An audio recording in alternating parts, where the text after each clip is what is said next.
कहानी की शुरुआत में हमें निक नाम का एक बच्चा दिखाई देता है जो कि बहुत डरा हुआ है। वो अपने कमरे में भागता है और कमरे का दरवाजा बंद कर देता है। कमरे के बाहर से उसकी दादी की आवाज आ रही है, निक कहाँ हो तुम, कहाँ हो, दरवाजा खोलो, मुझे अंदर आने दो। लेकिन निक अपनी दादी की आवाज को सुनकर बहुत डर रहा है। वो चिल्ला रहा है कि दादी यहाँ से चले जाइए, प्लीज यहाँ से जाइए। और ये सुन के उसकी दादी को गुस्सा आता है। वो गुस्से में दरवाजे को पीटना शुरू करती है, चिल्ला रही होती है कि निक दरवाजा खोलो। और ये सब देखकर निक बहुत डर रहा है।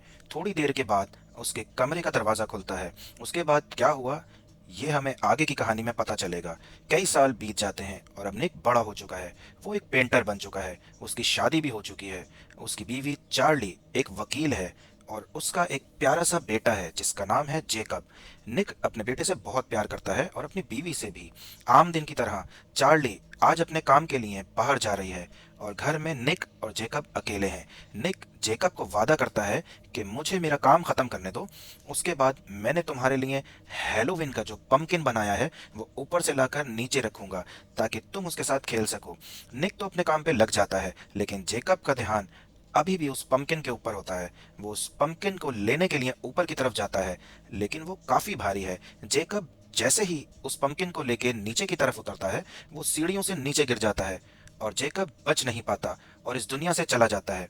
जब तक निक उसकी आवाज सुन के बाहर आता है तो बहुत देर हो चुकी होती है। उसका बेटा जेकब उसे छोड़ के जा चुका है। कई दिन बीत जाते हैं लेकिन जेकब और चार्ली आज भी उसी सदमे में है। चार्ली रो रही है और जेकब को अचानक गार्डन से आवाज आती है, पापा यहाँ पर आइए ना, मैं यहाँ पर हूँ।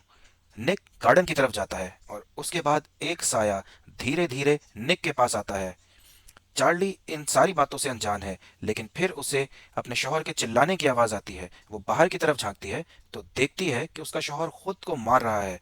जैसे तैसे करके वो उसे बचाती है और उसे हॉस्पिटल लेके जाती है।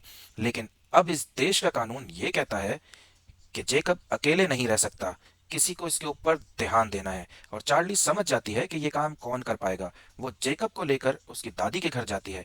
याद है ना उसकी दादी, वो अब इस दुनिया में नहीं है और शायद जेकब को भी पुरानी बातें याद नहीं है। चार्ली जेकब को लेकर उसकी दादी के घर जाती हैं और जेकब को सब कुछ बताती है कि ये है तुम्हारा सामान, ये है तुम्हारी बुक्स, ये है तुम्हारी पेंटिंग करने के ब्रश और किचन में मैंने खाने का सारा सामान रख दिया है। निक सारे सामानों को गौर से देखता है और फिर वो ये ध्यान देता है कि इन सामान में से चार्ली का कोई सामान क्यों नहीं है। तो फिर चार्ली निक को ये बताती है कि जैसे हालात चल रहे हैं मैं निक के साथ नहीं रह सकती, उसे कुछ वक्त अकेले में गुजारना चाहिए। ये सुन के निक का दिल टूट जाता है कि उसकी बीवी उसका साथ इस हालत में छोड़ के जा रही है। लेकिन उसके बाद उनके घर में एक आदमी आता है जिसका नाम है ट्रू। इस आदमी को चार्ली ने हायर किया था। ये एक डॉक्टर था जो कि लोगों को समझाने का काम करता था, उन्हें मोटिवेट करता था, उन्हें डिप्रेशन से बाहर निकालता था। और इसकी खासियत ये थी कि ये लोगों को हिप्नोटाइज यानी कि उन्हें काबू करके उन्हें डिप्रेशन से, उन्हें उनकी पुरानी यादों से बाहर निकालता था। तो चार्ली ने ट्रू को हायर किया है ताकि वो निक का ख्याल रख सके। डेली आके निक की प्रोग्रेस रिपोर्ट बनाए। वो रोज आके निक से बात करे, निक को दवाइयां दे और धीरे धीरे करके निक को पहले जैसा करे और जेकब के सदमे से इसको जल्द बाहर निकाले। चार्ली ये सब निक के लिए कर रही थी लेकिन ये सब निक को पसंद नहीं आ रही। वो चिल्लाता है कि मुझे इस डॉक्टर की कोई जरूरत नहीं है, इसे यहाँ से बाहर निकालो।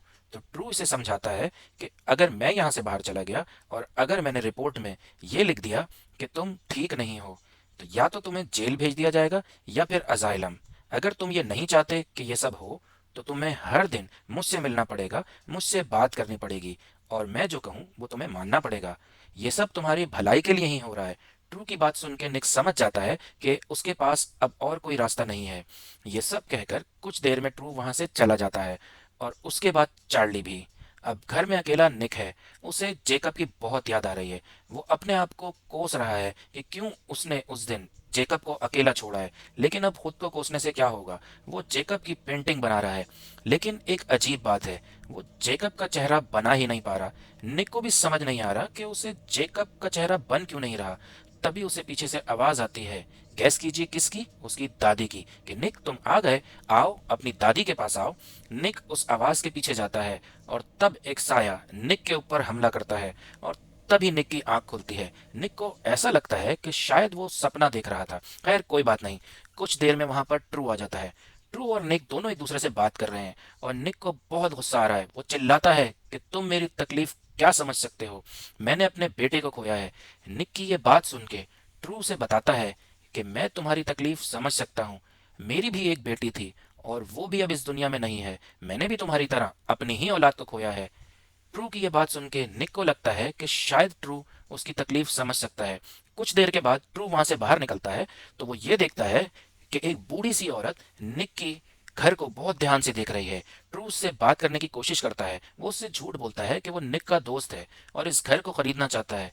वो औरत जिसका नाम शेल्बी था, वो निक और उसकी दादी की बहुत पुरानी पड़ोसी थी। वो ट्रू को बताती है कि वो निक को तब से जानती थी जब निक बच्चा था। बेचारे के साथ बहुत बुरा हुआ। एक हादसे में उसकी माँ और बाबा इस दुनिया से चले गए और तब निक अपनी दादी के साथ रहने के लिए यहाँ पर आया। लेकिन निक जब 10 साल का था तब उसकी दादी को हार्ट अटैक आ गया और उसकी दादी भी इस दुनिया से चली गई।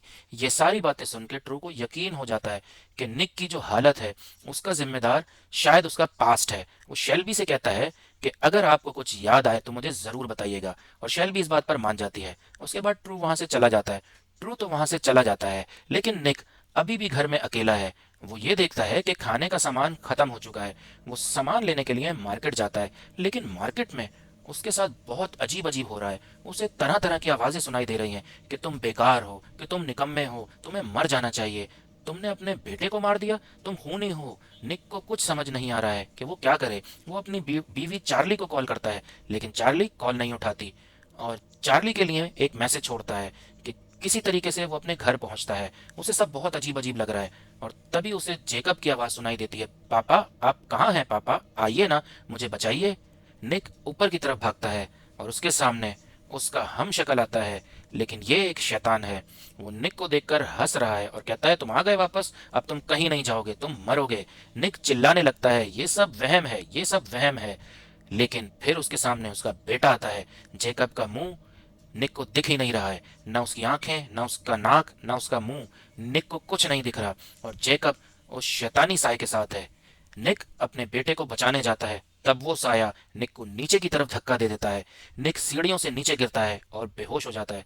थोड़ी देर के बाद निक की आंख खुलती है लेकिन अब घर में ना वो शैतान है ना ही जेकब। अगली सुबह ट्रू वहां पर आता है तो शेल भी ट्रू को रोकती है और वो उसे बताती है कि मुझे कुछ याद आया। जिस दिन निक की दादी मरी थी, तुम्हें पता है उस दिन क्या हुआ था? उस रात को निक मेरे पास भागते भागते आया और वो मुझसे कह रहा था कि वहां कोई जुड़वा शैतान मेरी दादी को मार देगा। वो शैतान है जो मेरी दादी को मार देगा। मुझे कुछ समझ में नहीं आया कि क्या हुआ। मैं उनके घर गई और देखा कि उसकी दादी मर चुकी है लेकिन पूरा घर बिखरा हुआ था। ऐसा लग रहा था कि यहाँ पर कुछ तोड़ फोड़ हुई है।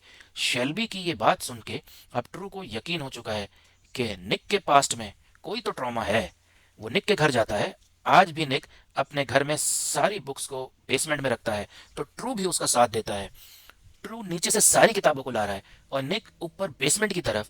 और तभी बेसमेंट में उसे फिर से अपना हम शक्ल साया दिखता है जो कि निक को देखकर कह रहा है कि तुम जिंदा रहने के काबिल नहीं हो, तुम मर जाओ, तुम मर जाओ, सबके लिए ठीक हो जाएगा, तुम सबके लिए बोझ हो। चार्ली भी तुमसे नफरत करती है।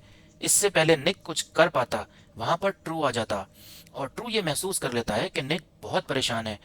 तभी वो निक को एक किताब देता है और इस किताब को देख के निक बहुत डर जाता है।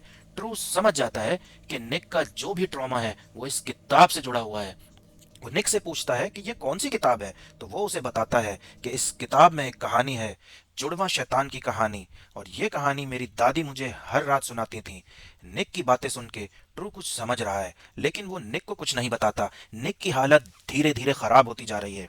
वो निक को लेके बाहर जाता है, उसे समझाता है कि जेकब के साथ जो कुछ भी हुआ उसमें तुम्हारी कोई गलती नहीं। अब धीरे धीरे ट्रू और निक एक अच्छे दोस्त बनते जा रहे हैं। ट्रू निक से कहता है, चलो आज रात पार्टी करते हैं, मैं आज रात तुम्हारे घर में पिज्जा लेकर आऊंगा, तुम भी तैयार रहना, हम लोग पार्टी करेंगे, बातें करेंगे, बहुत मजा आएगा। निक भी इस बात पे मान जाता है लेकिन ट्रू का प्लान सिर्फ पार्टी का ही नहीं था। उसके दिमाग में और भी बहुत कुछ चल रहा था। याद है ना वो बुक? और निक सिर्फ उस बुक को लेकर चला जाता है। अब वो चार्ली से मिलता है और चार्ली भी निक की हालत को लेकर बहुत परेशान है और ट्रू चार्ली को बताता है कि मैं सब समझ चुका हूँ कि निक के साथ क्या क्या हुआ। बचपन में उसके माँ बाप इस दुनिया को छोड़ के चले गए और तब निक अपनी दादी के साथ रहने लगा।